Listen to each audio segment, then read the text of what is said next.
All right, colleagues, final call. We're going to start. All right, this session will be about leveraging South-South and triangular cooperation to deliver health outcomes. We have a very interesting panel and panelists, so I hand over to the moderator. Over to you. Thank you.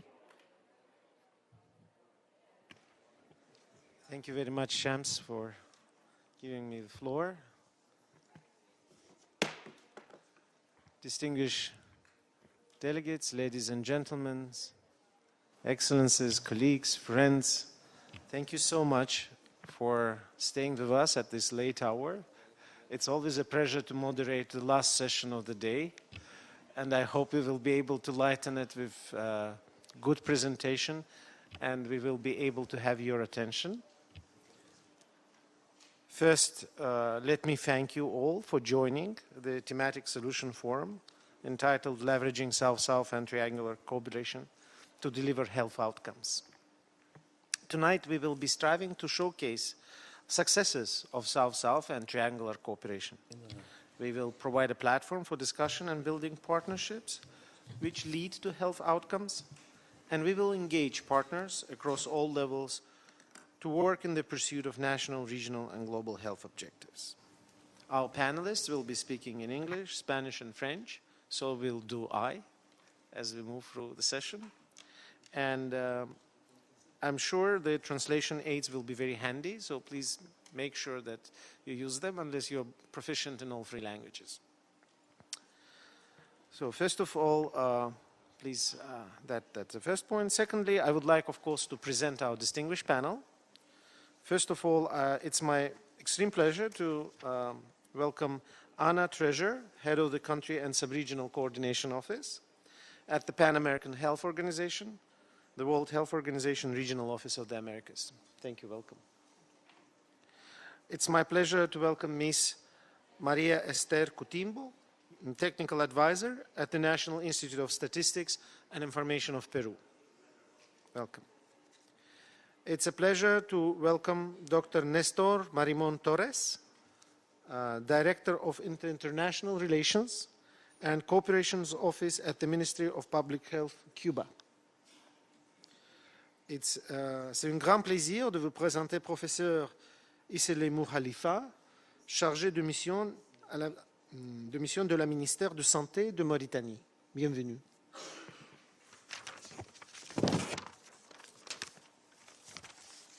It's my pleasure to introduce His Excellency Mr. Boris Gilka, Secretary General of State and the Minister of Health, Labor and Social Protection of Moldova, and my longtime friend. Welcome. And finally, let me introduce myself. I'm Ramiz Alakparov. I'm Director of the Policies and Strategies Division at the United Nations Population Fund in New York. So thank you very much for joining us today. The panel will go in 3 rounds of questions. And I would like to open the first round of the presentations with Dr. Marimon from Cuba. Dr. Marimon, taking into account Cuba's years of work in the international cooperation through South-South, can you briefly explain the experience and results obtained in all these years? You have 3 minutes. The floor is yours. Buenas tardes. Good afternoon. Let me first tell you that cooperation, the medical cooperation that Cuba offers is done through cooperation to southern countries and the triangular cooperation with other countries and international bodies. International solidarity is a principle in our country. It is a principle in our national health system.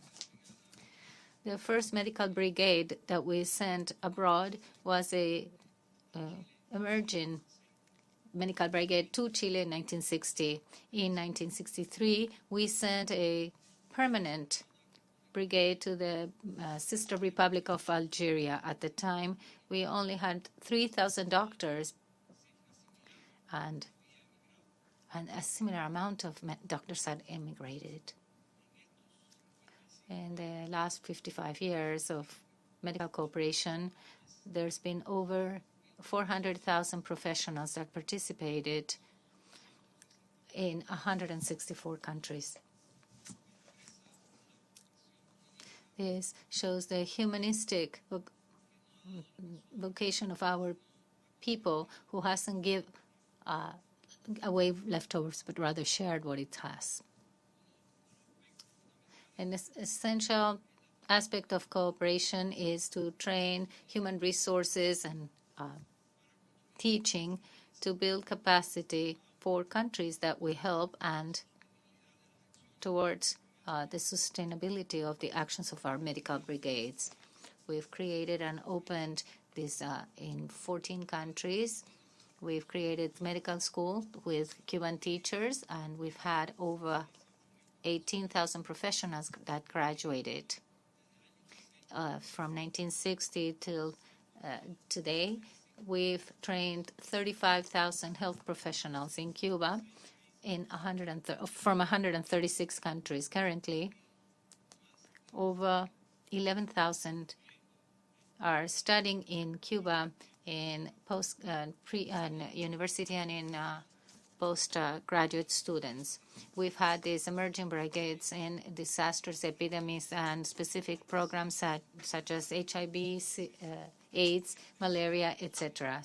This basically has been our contribution and cooperation with countries that were mainly in Africa, Latin America, and the Caribbean, Oceania, etc.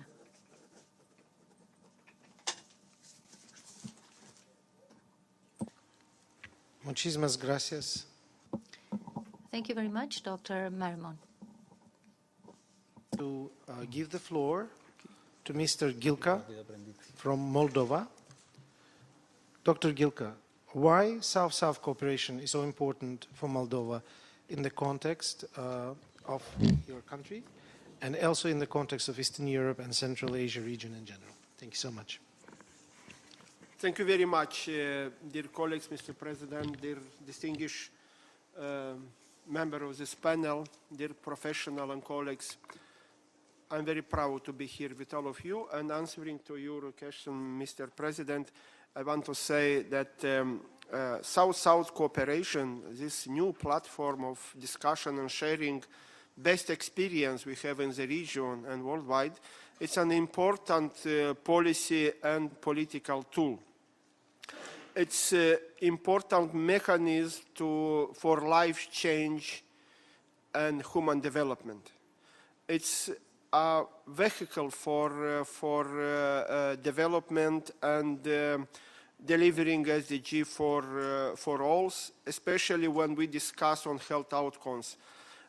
Discussing today during this session regarding health outcomes, I think it's extremely important when this topic is put also on the platform of South-South cooperation.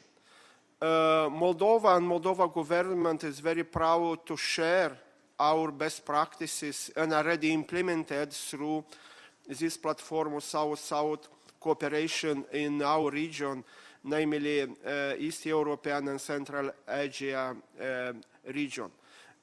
By the way, Moldova government, and in particular ministry I represent, working hardly in terms of replication of these good practices among the partners and colleagues in the region.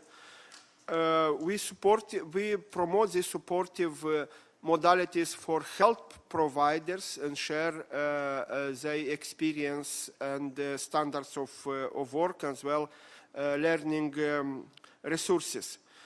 We are deeply aware that this is an important advantage to promote South-South cooperation, sharing and receiving at the same time this experience within South-South cooperation. And here I want to mention just a few important health opportunities or health outcomes we are sharing in the region.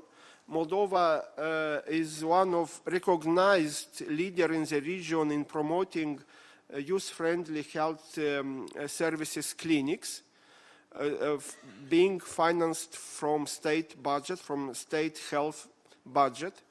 Moldova is very proud sharing experience on safe motherhood and the perinatal audits with mostly all countries in Central Asia, Kyrgyzstan, Tajikistan, Kazakhstan, Uzbekistan, and this is becoming already a well-recognized platform in our region. We just launched, Government of Moldova just launched a national program for reproductive health, being one of the first country in European Union we having such a program. And after 20 years of receiving reproductive health commodities from UNFPA, my government took responsibility, and since 2015, we are not anymore receive donor support for contraceptives from reproductive health commodities from donor community, including UNFPA, who was most important donor. And we now are providing free of charge contraceptive from state health budget. I think it's extremely important achievement, promoting UNFPA mandate, promoting healthy lifestyle, and is a priority investment in family planning in my country. Also, regarding cooperation with some under other platforms. For example, Moldova have an extremely good partnership with East European Institute for Reproductive Health from Romania, contributed to increase capacity of health professional on reproductive health. Also, we are very proud to host in Moldova a regional training hub for sexual reproductive health clinical guidelines development, and this is important in terms of developing clinical guidance for Russian-speaking country in the region accordingly to international standards. And of course, challenges in place in Moldova too. I think we are continuing to face with very serious issue on low fertility. We are continuing to face with a serious issue on aging population and interrelated low fertility and aging, rapid aging of population. This can influence social, health, and economical system in the country. And probably national social and health infrastructure and economical infrastructure is not yet ready to support the consequences of such demographic change. And of course, Moldova is open to learn here during the Expo, but also during mutual partnership, to learn on some successful models on South-South cooperation, and not only on health outcomes, but on all platform of discussion. So thank you for this opportunity, Mr. President. Thank you very much. This was very, very interesting and informative. We would like now to turn to Ms. Kutimbo and to ask you to elaborate on the challenges that you face in terms of data production, and how can South-South cooperation and triangular cooperation help address these challenges emanating from experience of Peru. Gracias, señor presidente. Thank you very much, Mr. Chairman. First of all, I'd like to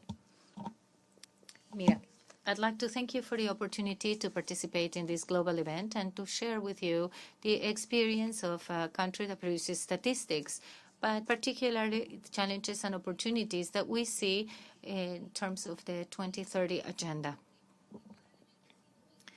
which means that we must move towards a development model that's centered on equality. We need to have statistical information that's independent, timely, and pertinent.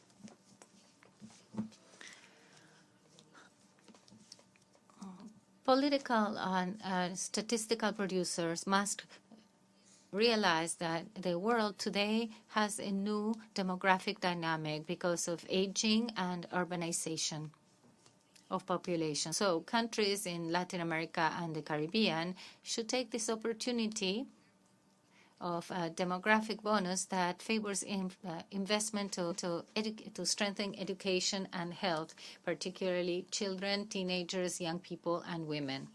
This would establish a synergy in the fight against inequality. Inequality, as we know, generates economic costs that are huge. For example, it decreases the efficiency and it decreases health and the environment. And there's also other costs that are less measured, such as the lack of opportunity. We should look at the decrease in fertility, as my colleague just explained, that decelerated the population growth, but also it increased the life expectancy, which generated a lot of changes in the age structure that we see in the increase of the amount of older people and the decrease of the birth rate in Latin America and the Caribbean. We calculate that in 2036, the number of people that are 60 or over would be, for the first time, more than the amount of boys, girls, and adolescents that are under 15. This number would continue to grow until 2080. We provide for a decrease of the proportion of the children, girls, boys, and minors under 15 in the total population of 40% in 1950 to approximately 25% in 2017, 19% in 2040, and less than 15% in 2100. The change of the weight of population between 15 and 59 becomes important because, in theory, this is the group that's the active population in the work market. In 1950, Latin America had a 54% of this group in terms of the population. This increased sustainably until it reached 63% in 2017. After that, it started to decrease slowly. The people over 60 then become much more weighty, relative weight, because it went from 5.6% of the regional population in 1950 to 12% in 2017 and 21% in 2040 and almost 35% of the population of 2100. If we reached a maximum value in absolute values of 260 million people in 2090. Under the premise of no one left behind, the 2030 agenda must forces us to look at the social inequality in the world that has as an axis gender, life cycle, ethnic and racial conditions, as well as the territory. These are factors that are joint and they become bigger. So we need to approach gender equality, inequality, race inequality, and generational inequality. These challenges requires a sound basis of statistics. This also generates institutional and technical capacities that we may be able to reach, not just having political will, but we need the necessary resources and to quickly move forward with exchanging experiences through South-South cooperation and triangular cooperation. Thank you so much.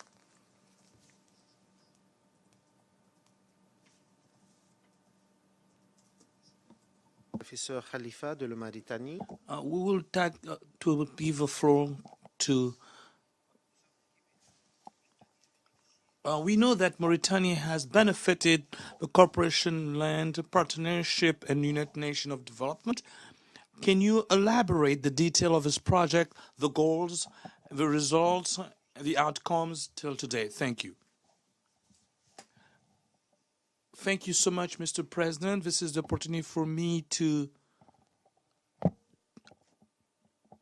for the cooperation, South-South cooperation, to give you an opportunity to share with you the experience.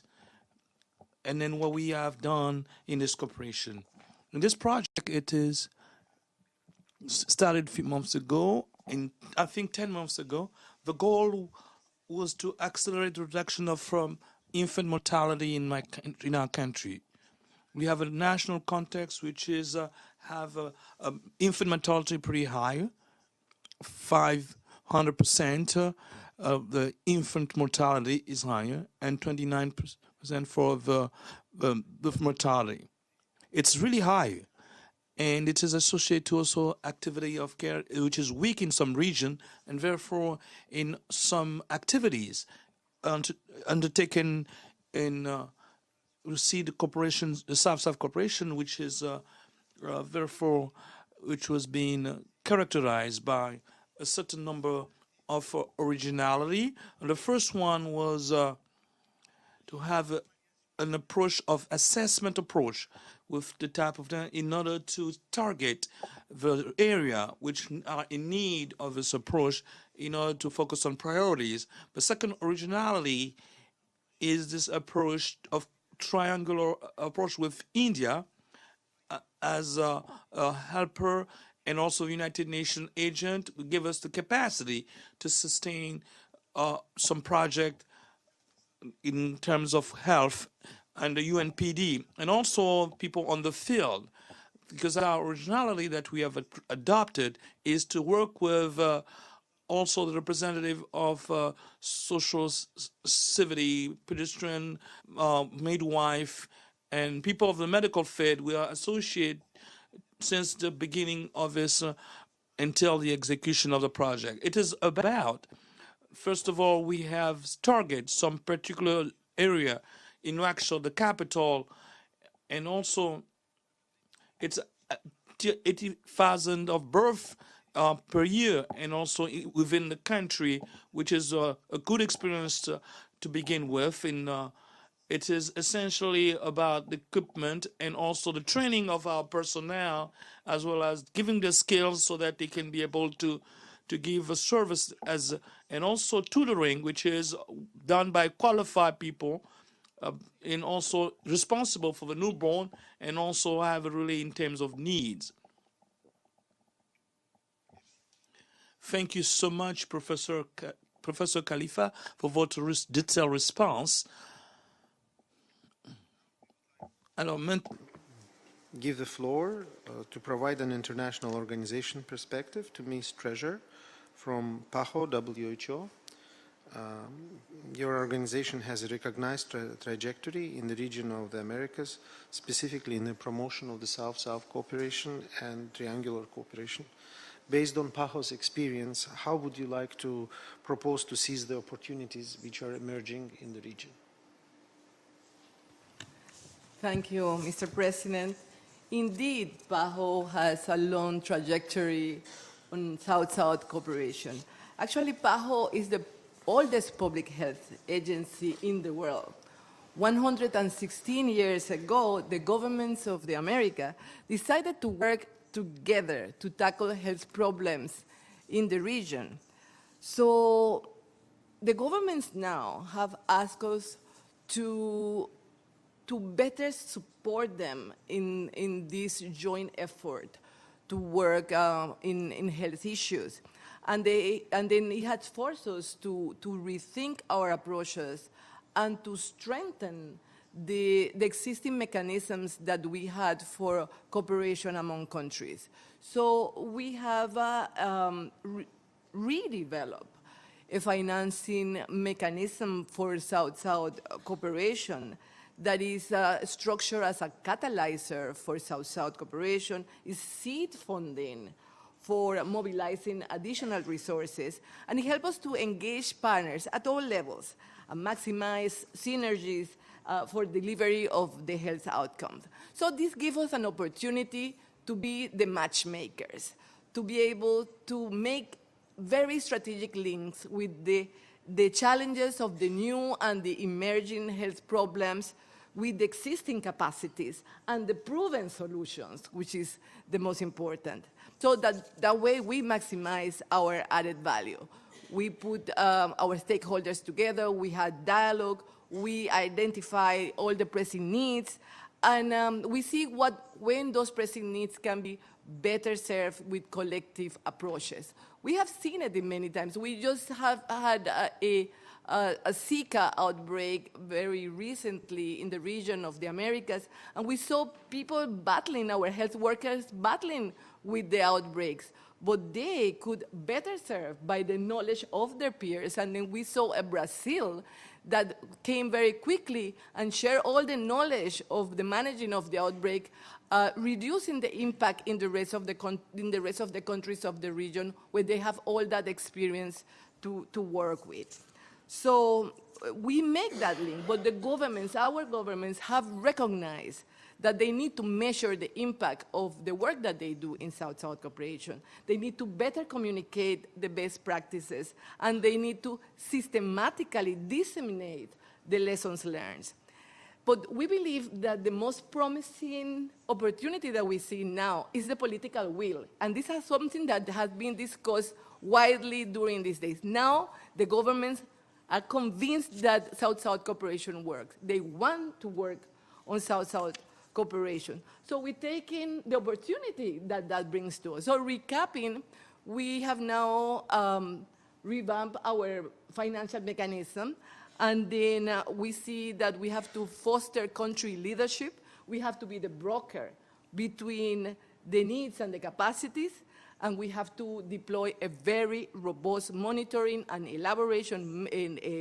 monitoring and evaluation mechanism so that we can measure the impact of the interventions. Thank you so much. This is indeed very, very deep and inspiring. And I think as we move forward, this experience of PAHO and consolidating and bringing all these results to the surface is very important. I would like to pass to the second round of the questions. And Mr. Gilka, we are very interested to hear about Moldovan experience, which is really an amazing experience in establishment and consolidation of your new youth initiatives. And I'm specifically referring to the youth-friendly health centers.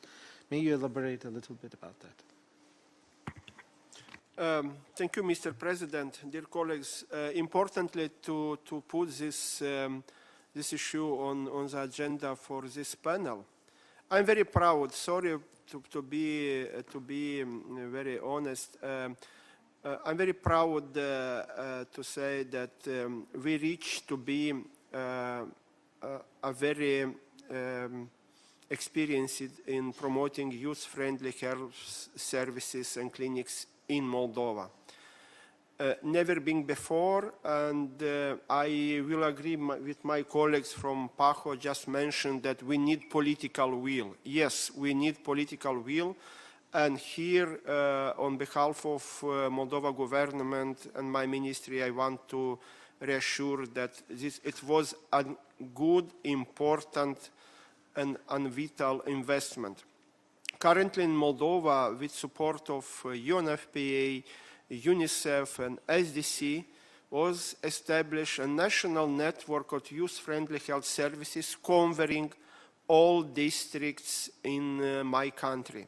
Currently we have 41 clinics, youth-friendly clinics, being financed from national health budget. And the question for somebody could be, why you invest in new network of clinics when you have mostly good infrastructure for health services, including for reproductive health services?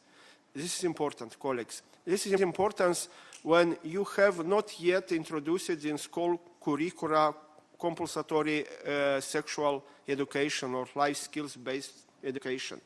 It's important to invest in prevention of adolescents and young people. And all these services, not only medical ones, but counseling and information and educational service are provided by youth-friendly health clinics in Moldova, are also financed by National Medical Insurance House in Moldova. And having some analysis for already years of activities of such center, we can report that we used to reduce HIV rate among youth and adolescents. We used to reduce abortion rate among adolescents. We used to reduce the total STI rate among young population, and so on. So this is extremely sustainable investment, and this experience of Moldova is already very much shared in our region, and Moldova maintains these championships in terms of youth-friendly health services also, which was established mainly with great support from NFPA. And one more issue, if you allow me, Mr. President. I want to share experience on Youth Gap Index, which was in premiere was launched in Moldova in order to develop evidence-based youth policies. This is also a very important tool which was shared with our colleagues from Georgia, from Belarus, and we are ready to share this experience also with interested colleagues, even today after this panel discussion, or in the future coming back to our countries, to our home, and just maintaining our regular cooperation. Once again, thank you, Mr. President, for considering this issue important for this panel discussion. It's of real importance. Thank you. Yes, indeed. Getting young people on board this agenda is of an utmost importance. I fully agree with you, and thank you for this. Ms. Kutimbo, with regard to the census of the 2020 rounds and opportunities it presents in terms of achieving 2030 agenda, what do you think could be done? Gracias, señor presidente. Thank you, Mr. President. I think that it is a historical moment setting forth the 2020 census round and the coincidence with the agendas that we have going forward.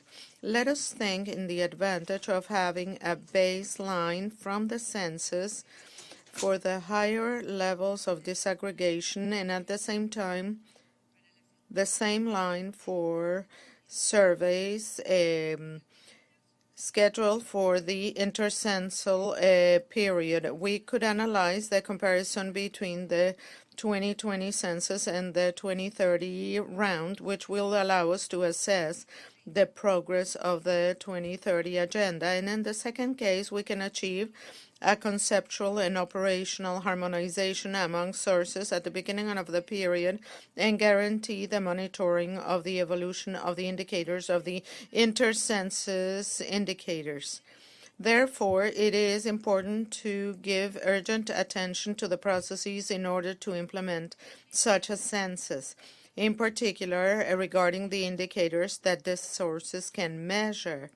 Not only, as you know, it provides data on the population for higher levels of disaggregation, territorial, subnational, that are more detailed, but also for specific populations that will be required as denominators of the different indicators measured with other sources.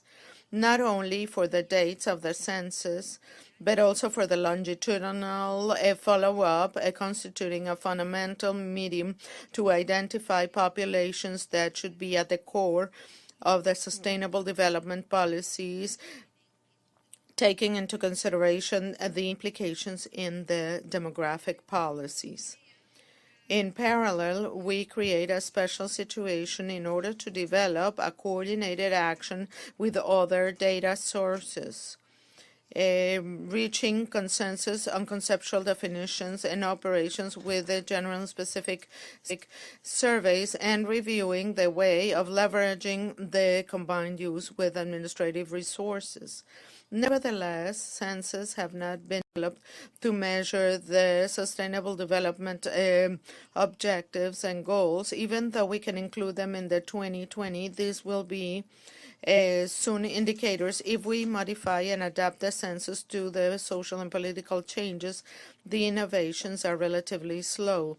In Latin America, in regards to 2008, we increased the need of technical assistance for the methodological design, the assessment of coverage, and quality control. The comparability of statistics is important.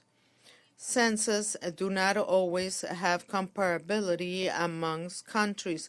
Therefore, the need to redouble efforts in order to reach agreements, at least regional agreements. All these will be possible by reaching consensus on conceptual and operational definitions with the general and specific surveys, and by reviewing the way of leveraging the combined use with administrative records. Timbo, I'm getting a signals that there might be some problems with the translation. Is that in French or English? If you can just look into that. In the meantime, thank you for looking into this. In the meantime, the panel will proceed. Professeur Khalifa, parole est à vous maintenant. Et la question est... Okay, the following question is, what are the examples that you identify for the cooperation? South cooperation in the context of humanitarian. Thank you so much, Mr. President. What I was saying, the mortality, the health of the mother and the child, generally speaking, and to take into consideration in terms of maternity, it has been a key problem in a priority, as a priority. So we had that opportunity of cooperation South-South. Right away, we identify the possibility in order to launch a key operation in terms of maternity. It would happen, we have studied in Nouakchott, and we try at the same time to be an experience of cooperation South-South, which can be replicated in other countries, and also can be enriched and interest also of an element in the health sector. I think it's also linked to the preoccupation of our partners. At the same time, cooperation of South-South cooperation, which are interesting on the problem which are facing in terms of health, particularly the health of a mother and the child. Our partners in the United Nations, notably the UNPD and the Health Organization, to execute those, we are interested in to take in consideration the health of a mother. This project this activity started 4 months ago, because this policy was started in 10 months, but the activities started 5 months ago, which it was a wonderful experience from the profession, the motivation started a structure which was targeted, and also other structure which were not interesting by this project. Therefore, right away, even we are in few months, we are not able to examine the impact on the field. But so far, we know that the number, the audits, because we have established some audit of mortalities of a mother and the child. Anytime there is somebody who's dead or deceased, we have a commission that was transmitted at all level from the top to the bottom, even in the health minister, in order to correct activities and improve with everything. I think it's a project which is to tackle the priorities and has an impact. Perspective. I would like to pass the floor to Dr. Marimon. Dr. Marimon, from your perspective, what are the most successful examples of Cuban cooperation and in South-South? Sí, gracias, cómo no. Thank you. The way we apply the principle in our history of cooperation We have several examples with outstanding results. Based on my time limit, I will present some of them. For instance, we have the international the Latin American School of Medicine, created in '99, and up to date, after 14 graduations, 29,000 students have graduated from 108 countries.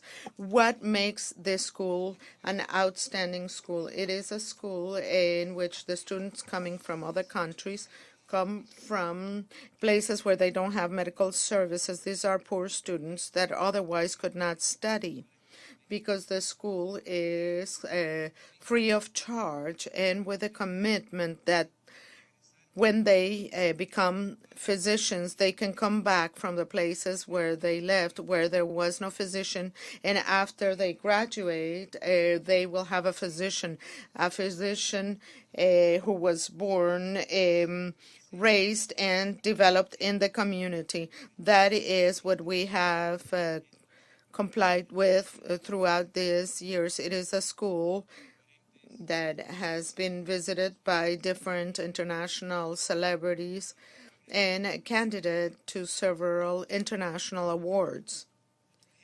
Another example, outstanding example of our cooperation, has been the international contingent of specialized physicians in facing disasters and serious epidemics. Our brigades have been working always and coming to the different calls of help because of catastrophes, earthquakes, and floodings. We created this contingent with 10,000 collaborators with training for rapid response to assist with better preparation to those disasters. They've been in Pakistan, in Indonesia, in China, in Peru. The most important work of the contingent of the group was facing the Ebola virus in Western Africa. We sent 256 helpers to Sierra Leone, Guinea-Conakry, and Liberia, who were working for 6 months together with other professionals, health professionals from different parts of the world. We know that they were risking their own lives, especially at the beginning when these brigades came to help. The work was acknowledged by the World Health Organization with the Lee Wong Wood Award to the Riri contingent. Another successful program of the triangular cooperation, in this case, Cuba, PAHO, Brazil, was the mass medical program that had the aid, the support, and the reference and technical support of PAHO. In the case of Cuba, throughout 5 years, more than 20,000 collaborators were present. At a certain point in time, 11,500, they served 113,000 patients in 3,600 municipalities out of the 5,000 of that brother country, Brazil. 80% of the program were Cuban physicians. 700 municipalities had a physician for the first time in history in all the special indigenous districts.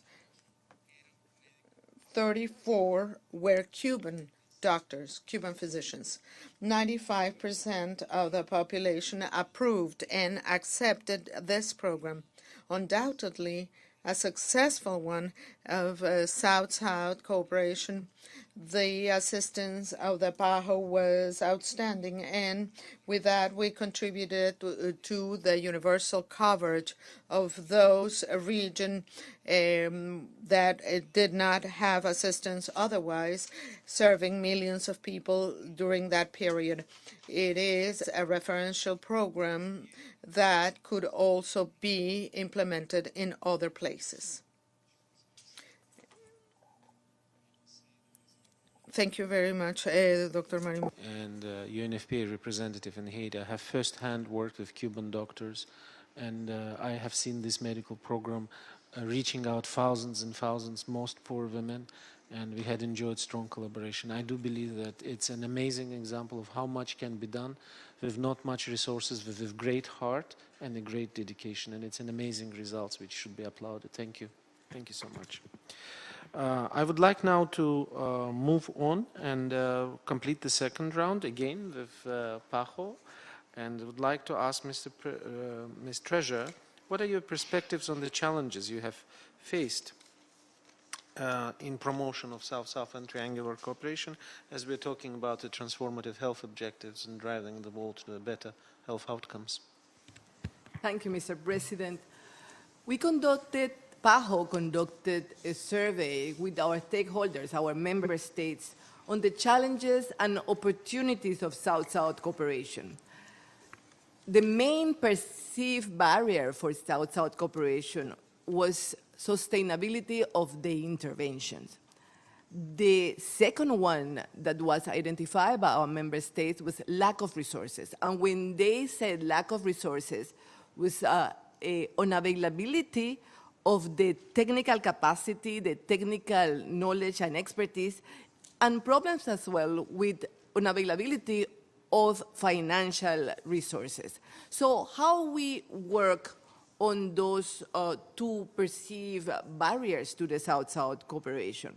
Remember that I mentioned earlier that the member states have asked us to see how can we better support them. So with the financial, I already discussed our financial mechanism for South-South cooperation.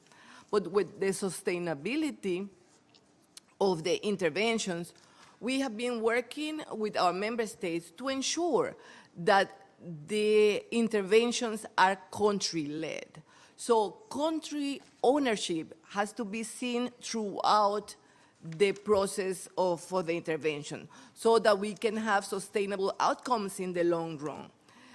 So we work with the member states and we harness the political commitment and the solidarity that are the drivers of South-South cooperation. And we do this while maintaining a results-oriented approach by targeting defined health outcomes and indicators.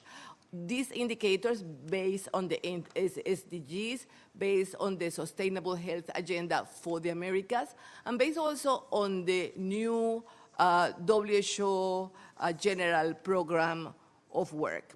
When it comes to the availability of the technical capacity, we maximize the expertise that is contained within PAHO to help to work with our member states, including the work that needs to be done for the developing the proposals that are required to apply for the mechanism, for the financial mechanism. But more importantly than to use our own expertise within PAHO, we search, we look, we mobilize the know-how that exists within the countries themselves, striking at the heart of what we know as South-South cooperation, as cooperation among countries, as triangular cooperation. So we are now very confident that with this new vision and with the new tools, we as PAHO are better geared to help our countries to achieve their objectives, but to do this not only within our region, but to think globally and while we are acting nationally and regionally. Thank you, Mr. President. Thank you so much. I find this discussion being extremely useful, specifically from the perspective of achieving the 2030 agenda. For me, as at UNFPA, where we work on censuses and data collection, historically for so many years, looking at South-South, I really ask myself a question that we should continue to look more at the processes of the South-South or the impact which South-South derives. And I think our use of the various methodologies to show case how much of the results and how much of the impact is being produced through these modalities is very important. And within this context, I would like to ask Ms. Coutimbo, and going on to the next round, what is your perspective on the challenges faced at the country and regional level as we move the South-South and triangular cooperation forward? Bueno, sí. Well, it is important to measure and to assess. And within this context, we have all the challenges we have ahead vis-a-vis the 2030 agenda. There is a challenge within every sector, cross-sectionally, within each country, and at a regional level. There is the need to have monitoring and comparable indicators at every level.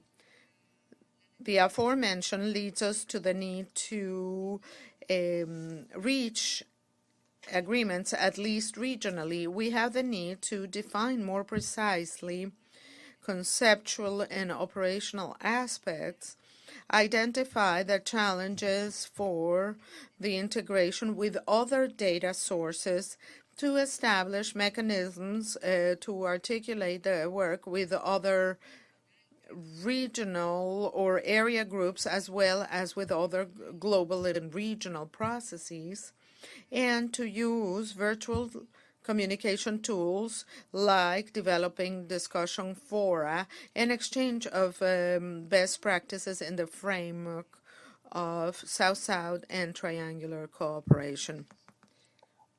Thank you very much, Ms. Coutimbo. Je vais poser une question. I'm going to ask a question concerning the lesson learned and the best practices. What is the advice for the members concerning the cooperation South-South? What's your advice? You have the floor. Thank you so much, Mr. President. What we have done, what we've learned already from this experience is the facility, the conception and the implementation, taking into concern the approach we have talked to associate in the execution and also the people on the field. That is to say, the nurses, the midwife, the doctors, the medical staff. They know they can take into account. I think this is a very important element. But secondly, this approach of triangular approach with cooperation South-South of many countries have many similarities. Some were able to emerge and they are facing some difficulty today. But also the help of organizations who have experience like of health organization. The first thing that we learn is right away to generalize this experience in all those locations where we still are facing challenges. We have identified 5 regions that have similarity challenges, and we can replicate this process with a cooperation and also with the same mechanism and the same way, and then generalize little by little, but find means and find and if health of mother and the child are important, the giving birth is also important. We also have other problems that can be articulated, like vaccination is also a problem. It's also important. It's also a strategy that allows to rescue a lot of children. I think that it's a lot of difficulties and challenges in many countries. I think this cooperation stuff can also be implemented in vaccination approach, and also to take into account and implement vaccination of babies, and improve also prevention of some disease, tuberculosis, for example, which is also a reality in the South compared to the North. but also nutrition, malnutrition, it's also in both ways. In the South, there's also paradox. We see also malnutrition, in also obesity, which is also reality. So there is a knowledge that we can share in this cooperation. And I think this dynamic that we have started, this small project, because it's a small project, but it's a big project as well because of this approach, but also this implementation that can call a South-South cooperation an active and dynamic cooperation. Thank you so much, Professor. I agree with you that health is important. Primary health, all these approaches have to be taken into consideration, and also to put a focus on midwife, but others have an integrated approach. I think it's maybe something which is lacking in our primary approach in terms of health. And I think that's what we have to target in order to empower women, to give them policies. Thank you so much. I think it's very articulated with the presentation of Moldova. Et voilà, on passe la parole à... Now we give the floor to Dr. Gilka. About Moldova's experience in South-South cooperation as it relates to population dynamic, also demographic profiles and research. Thank you, Mr. President. I cannot provide in French, but with more difficult, which I will discuss in English. Thank you very much. And again, thank you for giving this opportunity to discuss and to provide our experience in terms of population dynamics, demographic policies in research. You know, this is, I will be very honest with you, this is a new issue for my country, a new issue not explored yet till now. And grateful to UNFPA support, in 2012 was established National Demographic Research Center. And now this center is fully supported from state budget, becoming an important source of evidences and data, reliable source of information at regional level. We are very proud that currently these demographic and research centers are working properly with many countries, not only in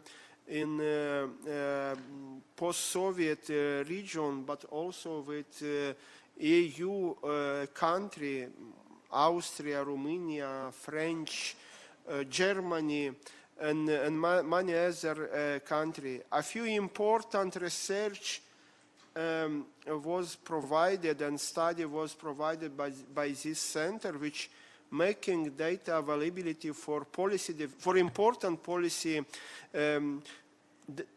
development. And the government of Moldova and the Prime Minister in person, he is, we are very happy to have this access to reliable data and information. Also, UNFPA was instrumental in, attention please, in 2007, is already 11 years ago, when with support of UNFPA was established National Commission for Population and Development. And this commission remained active and important in my government in order, as the only body responsible for population policies. And you can see that 11 years, meaning an important sustainable investment made by UNFPA. And as other experience we can to share, and actually to use this opportunity also to express gratitude for our UNFPA agency, in terms that we benefit a lot from so-called international advisory panel on population and development. Support of this panel and expert was crucial in terms of analyzing the data from population and housing census in Moldova, and it is extremely resourceful tool to provide guidance to improve this data analysis and importantly to give this data for policy development. Also, recently we just finalized development of National Moldova 2030 national strategy. It's an important policy document and strategy and is fully aligned with SDG indicators and most important on EU-Moldova Association Agreement. You know that Moldova maintains this priority goal to become a member of EU, and we have this EU-Moldova Association Agreement adapting at this point our legislation, policy document and intervention accordingly to EU request. And by the way, having this reliable data analysis, it's extremely important for reaching demanding requests from EU in terms of Moldova association to European Union. And I can express also here and discuss about Moldova national policy on aging or mainstreaming aging. I want also to express and let me to be proud of my government for investing for the first time in so-called gender and generation survey, which for the first time will be implemented or provided in Moldova. You know this tool, gender and generation, it's extremely popular because it's providing reliable and evidences data. So Moldova government allocated substantial funds for doing this survey next year, and this survey will be provided in Moldova also with UNFPA support. So once again, you can see we can see a lot of positive practices or good practices in place, which can be replicated and shared among colleagues and professionals. Once again, thank you, Mr. President, for giving me floor and opportunity to discuss and to share Moldova experience under South-South cooperation platform. Thank you very much, Dr. Gilka. And I would like to ask Dr. Marimon, from Cuba's point of view, how do you see the projection of the future of South-South cooperation in this health sector? Thank you, Mr. Chairman.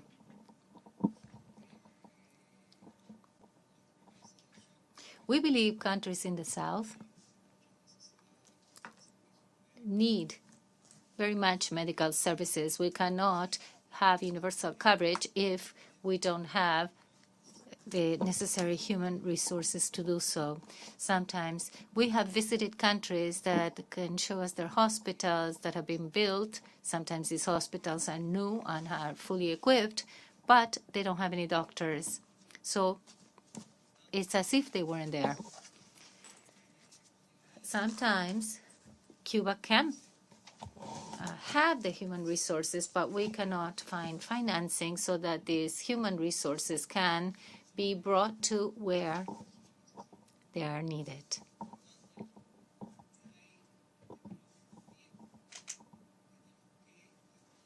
However, this is also where we need to commit the North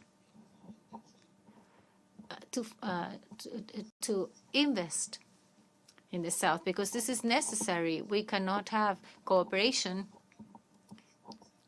and sometimes this is an unsurmountable obstacle, which is where I think we need to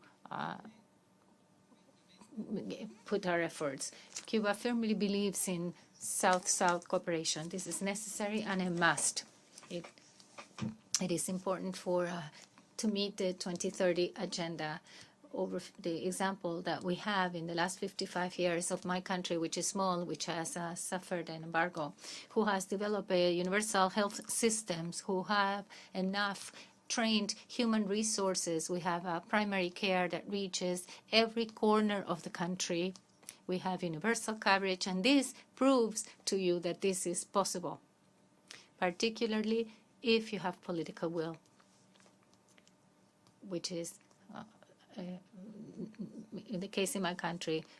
Cuba provides health services to our entire country and has contributed, as many of you know, in the health sector so many other countries. Therefore, Mr. Chairman, I'd like to take this opportunity to once again offer help and cooperation that we're offering, that the Minister of Health has made to your General Director of the World Health Organization and member states. We are offering our resources to you so we can contribute to universal health for all.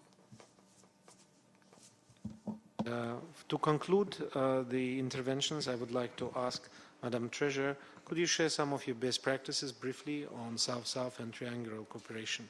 I also understand that interpreters are saying that they will stop sharply at 6. I would like to ask them, I've seen them dying that on many occasions, if they can give us 5-10 additional minutes, if it's possible. Our panel started a little late. If not, I will understand that too. Thank you. The floor is to Ms. Treasurer.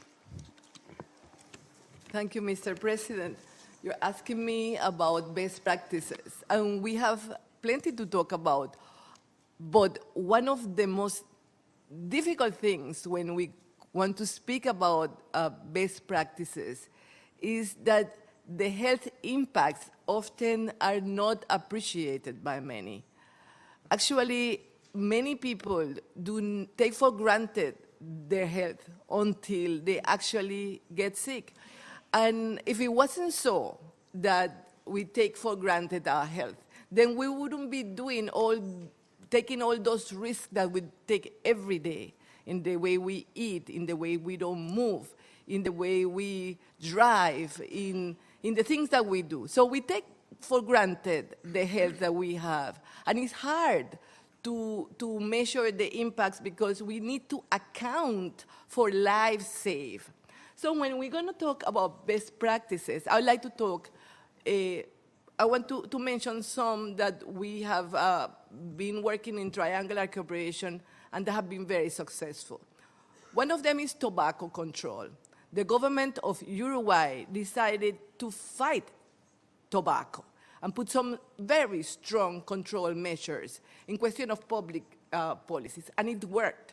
It worked for the people of Uruguay, and has started to work for many people in the Americas. And we have the government of Bolivia, Chile, Colombia, Costa Rica, Mexico, and the CARICOM countries that have come and have adopted some of the styles, some of the interventions that Uruguay have implemented.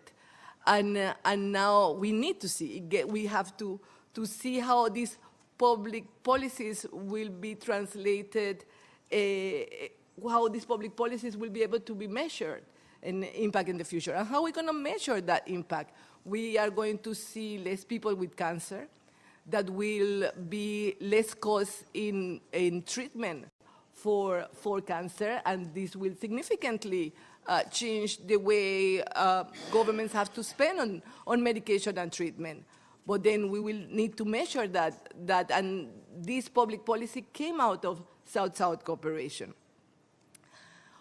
Another best practice, men, women, children, the people from the Caribbean now will be able, soon will be able to go to a shop, take a food product, look at it, and be able to make informed decisions in question of is this good for me or is not good for me. We hope that people will be able to make healthy decisions because the Caribbean and Chile are collaborating in the use of a very innovative approach that Chile has for identifying the high content of sugar, the high content of saturated fat, the high content of sodium, the high calories, and that is because they have a from package labeling legislation that demands that the food products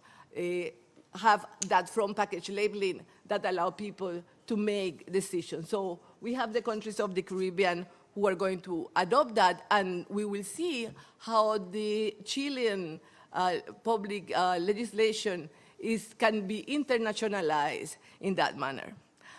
I want you to now place yourselves in the isolated area in the Amazon jungle.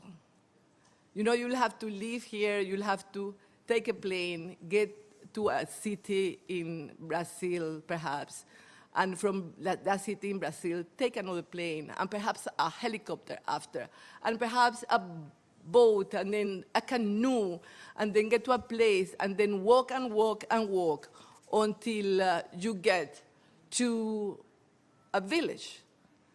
So a doctor reached that village and stay in that village. And this is the program that Dr. Marimon just spoke about, the program Mais Médicos, that dealt with one of the most important challenges that we have in public health, that is the shortage of human resources, and that improves the life of millions of people. This is really getting no one behind. This is truly doing that. And just the last thing, Mr. President, is I want you to go to the border of the Dominican Republic and Haiti. And in there, the two governments are working to reduce maternal mortality. In this day and age, no woman should fear giving birth. And then those governments are working so that women can safely receive their children with all the love and the comfort as possible. So we are all working together to save life, and we need to be able to measure that. We need to be able to measure that, and we want all the agencies that are here and the donors to know that we need to invest in health because we need to save life because that is critical for human and economic development of our countries. Thank you, Mr. Thank you so much. I fully agree with you. I spent 4 years of my life on that border, and I agree that there's some amazing work being done there, in maternity specifically.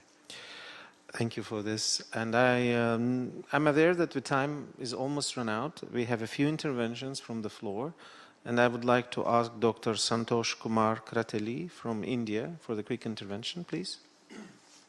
Yep. Yes.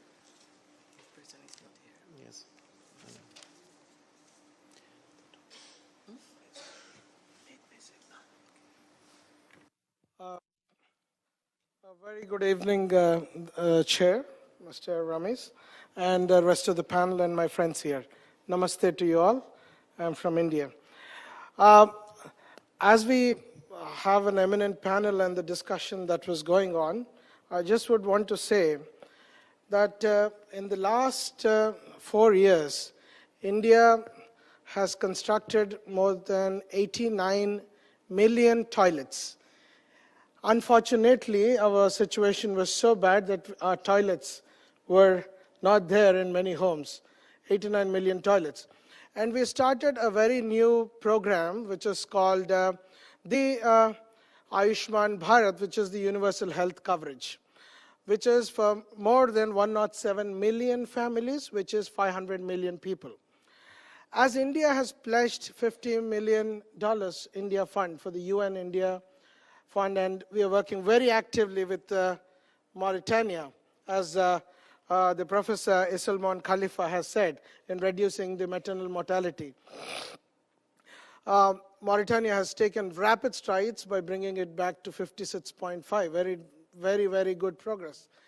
But then I also would want to tell you that India also has many challenges.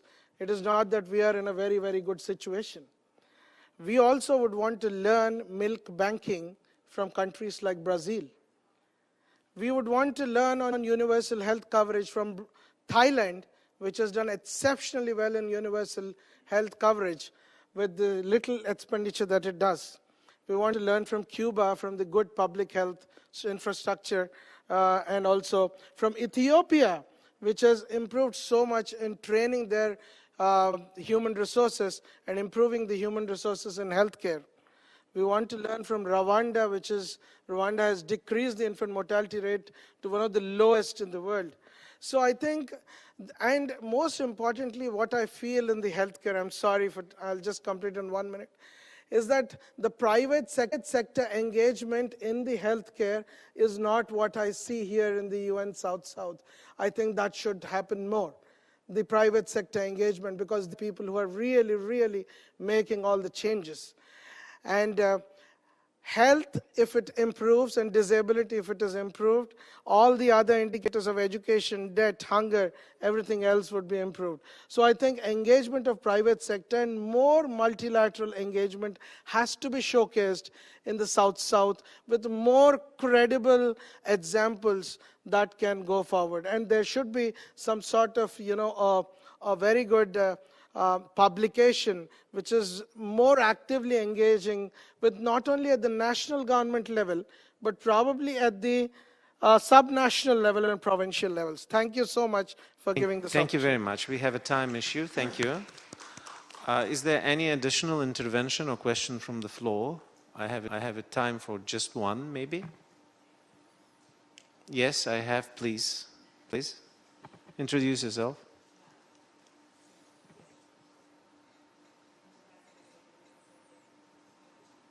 No escuchar. Ahora? Can you hear me now? Hello? Hello? Okay, thank you. I wrote it in English, but I will simply say it in Spanish. It's easier and faster for me.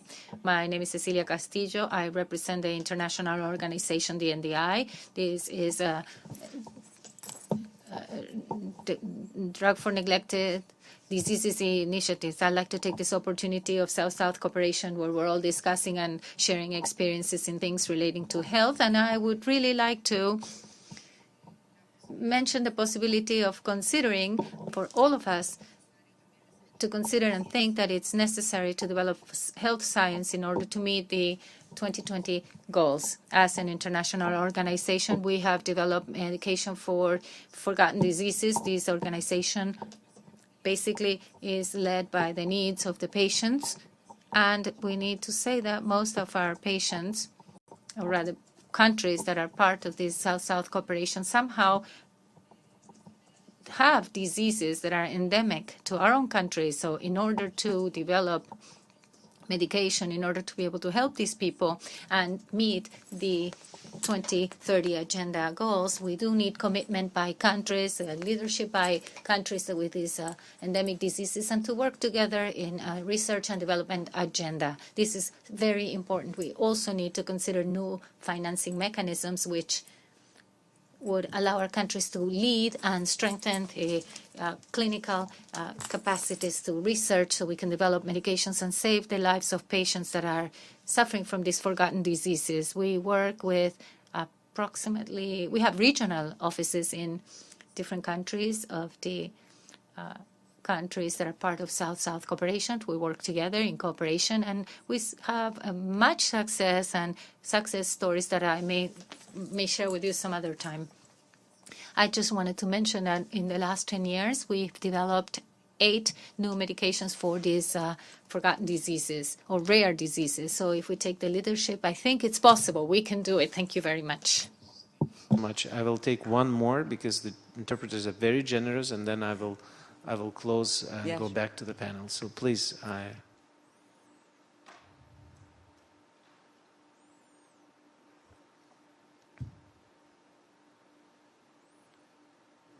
Thank you very much. My name is Maria Esquela. I'm the president of the Enable Alliance. We're known for making and giving away for free 3D printed hands. We have been working on sending 3D printers, the materials for curriculum, and also people to train. We did that in Nigeria, in Thailand, and in Nepal this year, and we are continuing to help with that. I wanted to point out that 3D printing at a point of care is is a way of also transferring workforce skills and learning to people who might have had an interrupted education. It gives them an opportunity to do other things and other educational things, but it also could allow a community to develop not only resilience, but to develop a plan for disaster response and recovery. This was proven in Haiti, in Nepal, and in the Philippines, in Communautaire. And it will also allow you to leverage other sustainability development goals. In the Philippines, people are going onto the ocean and harvesting the plastic off the ocean to print arms. So this is something we could share with others. Thank you. Thank you very much. Okay, that would be the last one, please, the gentleman here, and then the close.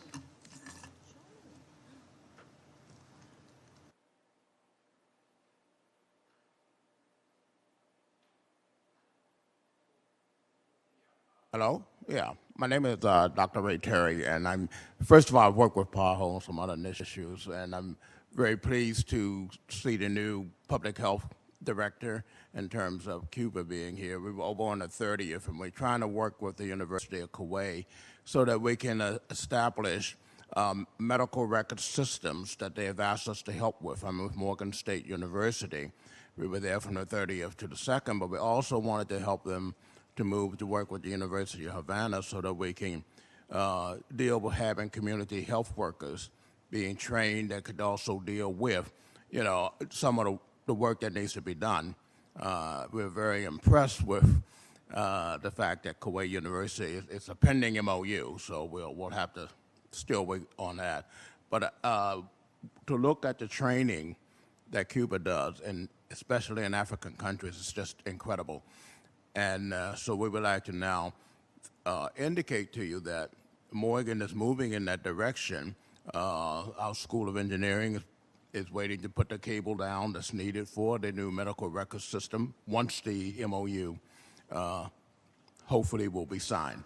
So I'd like to talk to the Thank you very public much. health director. Thank you. Thank you. At this, I would like to bring the panel discussion to the closure. I would like to give each panelist just one very, very brief statement to make, and I would like to start with Maria Esther Coutimbo. Muchas gracias. Thank you very much.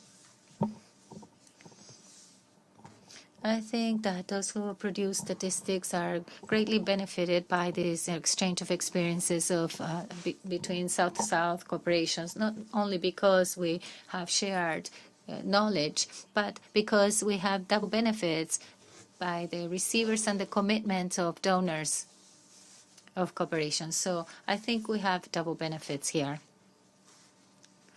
Also, this is sustainable because we can produce statistics. It is necessary to include good practices in the statistic production so we can have quality data, which means that we need commitment by the international community, which can be offering these services. Thank you. Dr. Marimón. Sí, gracias, presidente. Bueno, Thank you, Mr. President. Once again, I'd like to say that Cuba is committed to South-South cooperation. I think we need to take this opportunity and move forward. There are many people in this world that are waiting to be helped. They need basic health services, so we need to be quick and agile so we can help them. Marimón, Professeur Khalifa. Merci, Monsieur le Président. Moi, je vais d'abord commencer par rapidement remercier les initiateurs de cette démarche qui a permis quand même des échanges très fructueux entre les différentes personnes présentes ici, échanges d'expérience. Remercier la coopération de l'Inde et les agences, le FNIAP, l'OMS, qui nous ont accompagnés pour ce projet très efficace. Mais également saluer au passage la coopération cubaine qui est présente chez nous par le biais de médecins très compétents, très efficaces et qui jouent leur rôle de façon extrêmement importante. Mais rapidement demander à la coopération Sud-Sud de venir, les inviter à venir visiter les projets sur le terrain pour voir également comment ça se passe. Merci beaucoup. Dr. Gilka. Thank you, Mr. President. We managed during these days to discuss and to share most important, most successful, good practices. It's importantly for our consideration and replication in many areas for human development. Thank you for this opportunity to all of you. I just have a look to our audience during this session. I have seen about 85 persons here in this room, meaning at least 85 countries and organizations will consider this session on health outcomes as important under South-South cooperation, important for human development. Mr. President, I use this opportunity once again on behalf of the Republic of Moldova, on behalf of my government, to reassure you on our full support for South-South cooperation platform, to assure our support for UN Development Agenda 2030 agenda, and of course, in particular, to assure you on our support for UNFPA mandate. Thank you very much for this opportunity. Thank you very much, Boris. And I would like now to give the floor to Anna Treasure. Thank you, Mr. President. I would like to conclude saying that there are no such thing as small countries when it comes to meaningful experiences. Doesn't matter the level of development, there is always that can be shared. And PAHO will continue to be working with our member states as mandated by them to support their efforts in South-South cooperation. Thank you, Mr. President.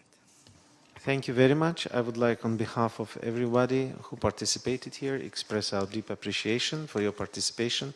My specific thanks are due to the interpreters who stayed late for 10 minutes extra. My specific thanks are due to the South-South Cooperation Office, to my office, to Arasu, to Dr. Ling, to everybody who have put efforts, to the PAHO colleagues. Thank you so much again to the panelists. Your distinguished interventions were very, very well received, and to all of you for participation. This meeting is adjourned.